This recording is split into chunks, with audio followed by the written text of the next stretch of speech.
Hello, and welcome back to Loud Librarians, the podcast where we're the library people and we talk about the library things. I'm Hannah. Hey, I'm Amber. Hey, Amber. So, as you know, this season, we've invited a few of our Fordham library friends to discuss with us different areas of library service. Fortunately, everyone we reached out to graciously agreed to join us on the pod. And boy, do we have a special guest joining us today. Oh, we sure do, Hannah. See, our guest today not only holds an MS in Library Sciences from Pratt Institute, but also a BA in music from Empire State College. It's like he's a snazzy, groovy musician and super informed librarian, all rolled into one. Incredible. Yeah. So essentially, or should I say, quintessentially, since our guest has traveled from the faraway lands of our other campus library, that is the Quinn Library, our guest today is none other than the business reference librarian for Fordham University Libraries. Please welcome Mike Magilligan to the pod. Thank you. Rousing introduction, and yes, Yeah. I am. Thank you, Mike. See, okay, so this season, we've been diving headfirst into library service. And though Amber and I are located at one campus library, the Walsh Library at the Rose Hill campus in the Bronx, Fordham University is home to not one, not two, but three university libraries. The other one is Westchester. Anyway, and of course, library service is extended throughout all of our campuses, which is why we are so excited to have Mike joining us today and give us some insight into what library service and reference and life is like down in Manhattan's Lincoln Center campus. So last season we did a normal thing where we would ask our guests, they were a title of a book today, what their title would be. But because there's more than just books in the library and we're all a little bit weird and academic, we're asking our guests if your day thus far or yesterday or tomorrow was a title of, say, an academic journal, like the Journal of blank, what might it be? Well, the Journal of Mass Transportation coming up to the Bronx today, going down to Lincoln Center, and we deal with a lot of students who are commuter students as well. So that's a lot of our student base. So we're fully aware of all five boroughs coming in and out of Lincoln Center. I'm one of them coming in and out of there to go to work too. So yeah, the Journal of Mass Transportation and how to get people to where they want to go. So if someone comes to me and they say that they want to go to find out about a certain journal or something, right? I'm the conductor of that train. That's going to get them there. Nice. So I guess, love it. yeah, we'll go with that. I don't always love mass transportation, but hate I it. love the idea. I love the title of your journal. Yeah. Amber, what about you? My journal is going to be the Journal of Awkward Social Encounters. Oh. And the journals won't be like scientific or anything. It'll just be, literal journal entries of me being socially awkward. Very self-published. Yeah, self-published. These are all self-published. Because I'm an socially awkward person, and I like to make it even more awkward when I feel it's being awkward. So maybe like to lean into it. we'll push you up to the Christmas party this year for scientific evidence for your journal. Right. Yes. Hey, Amber, is your journal peer-reviewed? Not even. Oh, okay. It's very Open sourced, very not peer. very Okay, accessible. Very accessible. Literal. It's all about open access. Yes. Gotcha. What about you, Hannah? Mine would just be the yogurt review. I've been having a lot of yogurt lately, and I love it. I feel like I've already done like a review of kind of like poetry and whatnot. So this would be the yogurt review, which I feel like you would think would be like an English journal, but it's actually a scientific journal about yogurt, very peer reviewed. Got you. They're all good. A lot of culture involved in that journal. But Got the joke. got you. So we've answered the who and what about this pod, but what's the how? How do you get interested in libraries and reference and working at Fordham? Okay, a little bit of a backstory is that I was originally coming from a music background and also kind of an East Village background. I spent years working in the East Village, bartending and playing gigs and doing the whole music thing. Nice. So at one point, as I was getting through the decades of my life, as I kind of progressed into my 30s, it was kind of time to think about something a little bit more, health benefits and things that could be a little bit more sustainable. And at first, I was definitely interested in working with musical instrument collections. So I was at the Met working with their instrument collection, which was great, and working with Stradivariuses and these types of things. So it was really kind of where I thought I was going. Music archiving was really where I thought I was going to be able to combine my music knowledge and libraries kind of fit in that way. But that was right around 2008, 2009 when they had the economic downturn. Yeah. So it went from everyone's retiring. So there's nothing but jobs to like, you're never going to get another job again. Right. And being at the Met during that period, it was definitely this vibe of like, there's no jobs going to be happening. So from there, and I was getting out of grad school, I had kind of started working as a prison librarian for the New York Public Library. A guy by the name of Nick ran the program, and Nick has gone on to be, I think he's the Brooklyn Public Library head librarian now, but he started as the Corrections Services librarian. So I started working with him over there, going to Rikers Island. And then from there, I got my first full-time library job, which was running the law library for the Washington, D.C. Department of Corrections, or the D.C. jail. So oddly enough, like I would have been the January 6th defendant's librarian. Oh, my wow. goodness. Yeah, that would have been a trip, right? Whoa, doozy. Yeah, so I was there for a couple of years working with prison librarianship, which I really dug, and I really liked that line of work and everything about it, the immediacy, the mission, soup to nuts, everything was really cool about it. But in the long term, it's very limiting where you can work because it's a lot of the prison systems are based on putting people upstate. Mm-hmm. And so a lot of rural communities, small rural communities, is really the only place you can go to really, if you really want a career, that stuff, for the most part. Yeah. And I didn't want to go that route necessarily, and then I was able, through just kind of starting to look around, to parlay that, and I joined a SUNY called SUNY Canton, and the woman who was the director of the library, Michelle Currier, who was really visionary in a lot of things, she was ex-corrections. So when I interviewed, it was kind of like, okay, great. This kind of fits in on so many levels of what I was doing and where I'm going. So then I was at SUNY Canton for a few years, and SUNY Canton is great. It's like a gateway SUNY. So it's essentially a 2-year program, associates.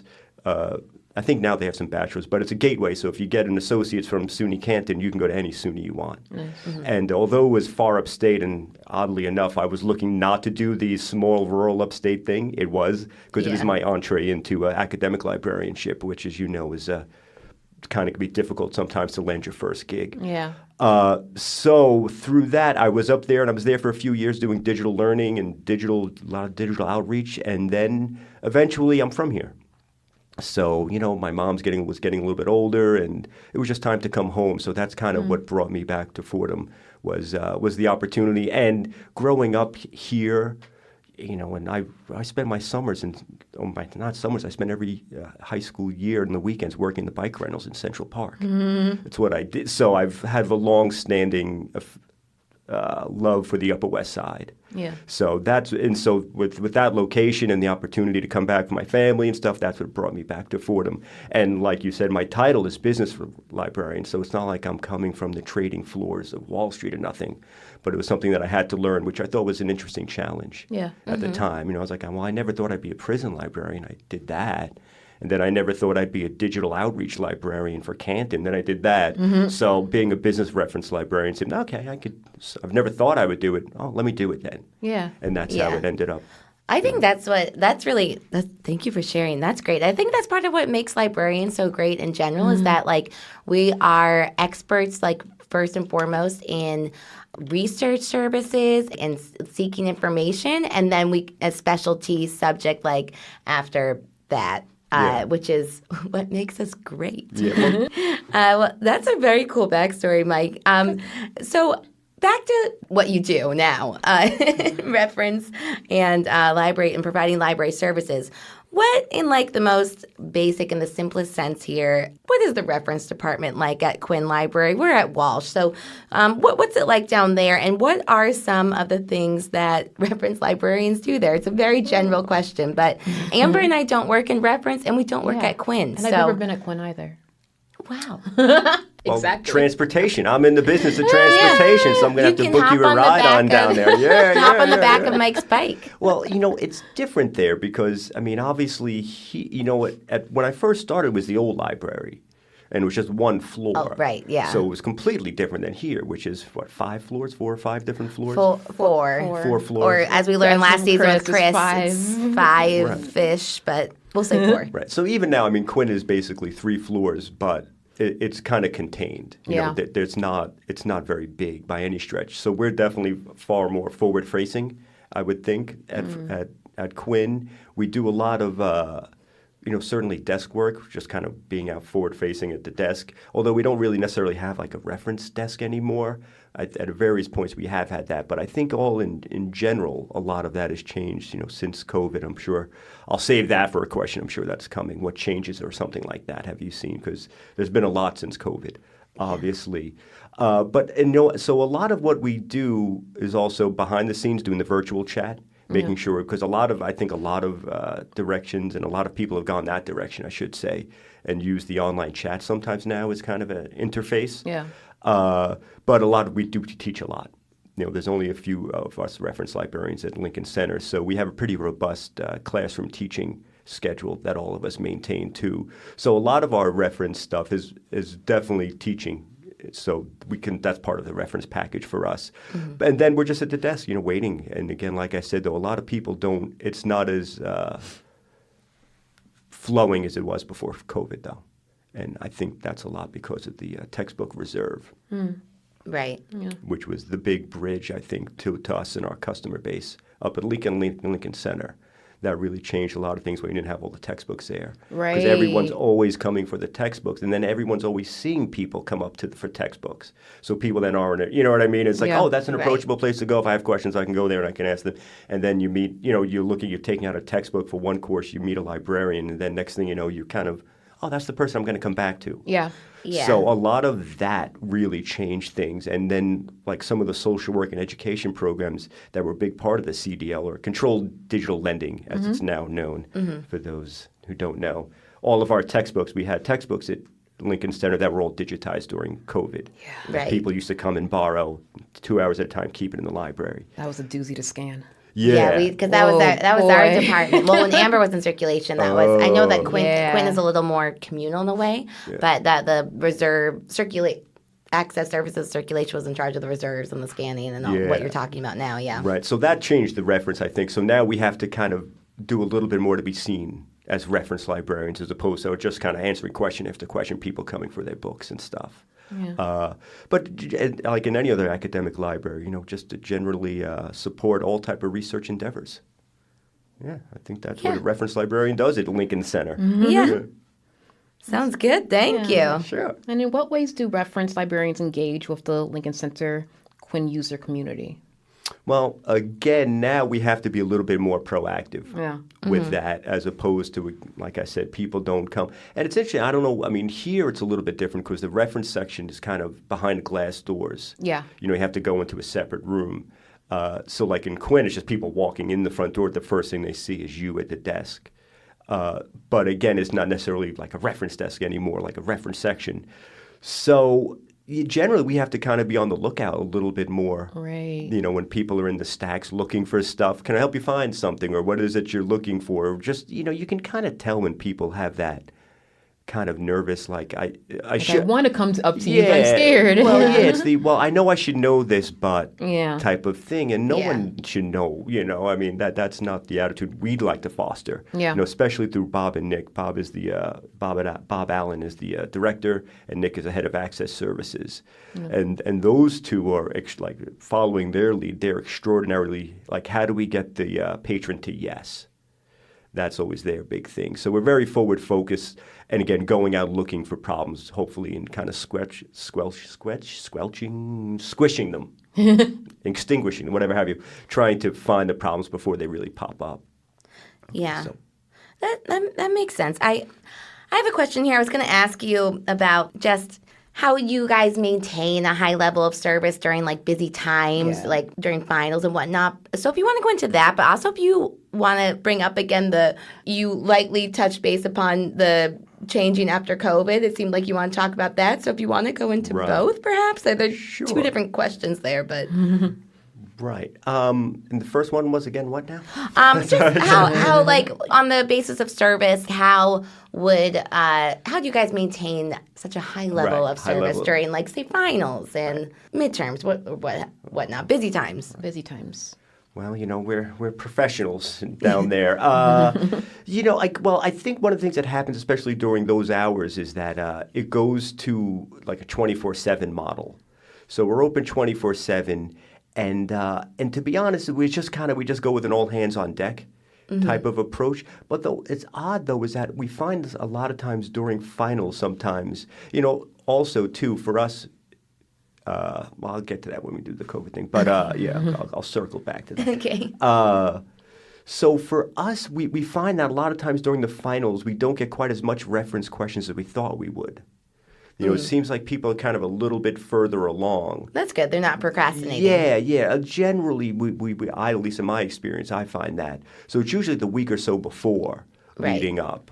And I'm different because I work night, so I work 12 to 8, so I'm an evening guy. So Right. I have contact with a lot more of the graduate programs, Yeah. too. Yeah. So social work and like grad ed, and again, a little bit more adult learners or people who are coming back to school maybe who haven't been in school for a Right while. after they work and then have class and Right. then go to you. Yeah, so during those periods, you're always on the lookout for people who are, clearly looking for maybe a little help or something like that, and Yeah. and you just say, hey, is there anything I can help you find? Generally speaking, they relate to that. But like I said, with those older learners, we kind of build relationships with them a little bit before, Right. because you can tell who.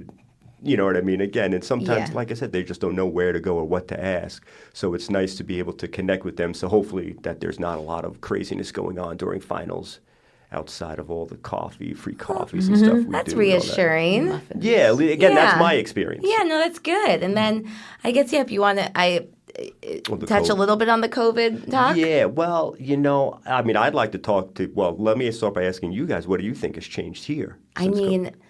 Or has certainly, nothing changed? as far as like how we provide service, I mean, like certainly a lot. Like the reserves thing is big. Like major. it was major because Amber and I were in the same department, like I mentioned, handling the reserves, and then all of a sudden it was online. So also in general, I think the entire way how we interact with our user community and also the users coming in now. I think when students, because we deal, I think at least in our department we deal more with undergrad. I think reference in general can deal more with graduate students like yourself, but when students, if they went through COVID, say during like high school or like adolescent years, I think there's a different approach to how they come to us For sure. for like service and material. It's definitely a lot more chat and email as opposed to desk or phone We're interactions. like last resort now. Yeah. yeah, absolutely. Yeah. Yeah. I think if they could maybe in the future there'll be some way to DoorDash a book. Yeah. But that's one way. Amber, do you want to go? A lot of kiosks and self-checkouts and a lot of, when I'm now in the dungeon and cataloging, but I would notice that a patron would check out and it wouldn't check out and they just keep trying it over and over and no one would come to the desk to help until you hear the beep over and over again let me just help you Right. it's okay. I don't like that self-checkout That kiosk. I self-checkout gotta sound admit. is- I'm sorry oof. to everyone. But yeah, a lot of they will try to solve the problem themselves and then come to us later. yeah. That's what I've noticed. But I also will say, so it's not so we sound like, things are all whatever. Back in my day. Yeah, they're also there is now a bit of an opportunity a more digital space, like a collaborative digital space that didn't exist before, and like various opportunities and ideas that have sprung forth that maybe wouldn't have pre-COVID, like having the QR codes on the signs that lead to our Spotify playlist or our blog or any sort of like existence of a shared digital space. There's maybe more of an impression put on that now than before. And not that there's less or more service, but it's definitely it's shifted. Changed. It's Yeah. changed Yeah. as it does. The word contactless. Right. Yeah. You know, I mean, contact is kind of what reference is kind of all about, right? I mean, Yeah. it's kind Right. of about making contacts and building some form of repartee, whether it be even for 2 minutes or 3 minutes or something. But does someone Sure. trust that? All right, you're the person I'm talking to. You know what you're talking about. You're going to push me in the right, whatever, see me into the right direction, and all the contactless stuff. Yeah. Yeah, like I always assumed, again, like CDL was the big thing, the textbook reserves, but just picking up the holds, which is now, you know what I mean? But it's interesting is that we still get a fair share of people that still take the holds from the shelf and then go to a librarian or go to a contact point or a service point to have it checked out. Right. Because that part of it is kind of strange, right? Because like what are we kind of telling the clients or the patrons? Right. Pick up and check out on your own. That's convenient. That's great. And is that the model now that they're, you know what I mean? And they don't know what the previous model was.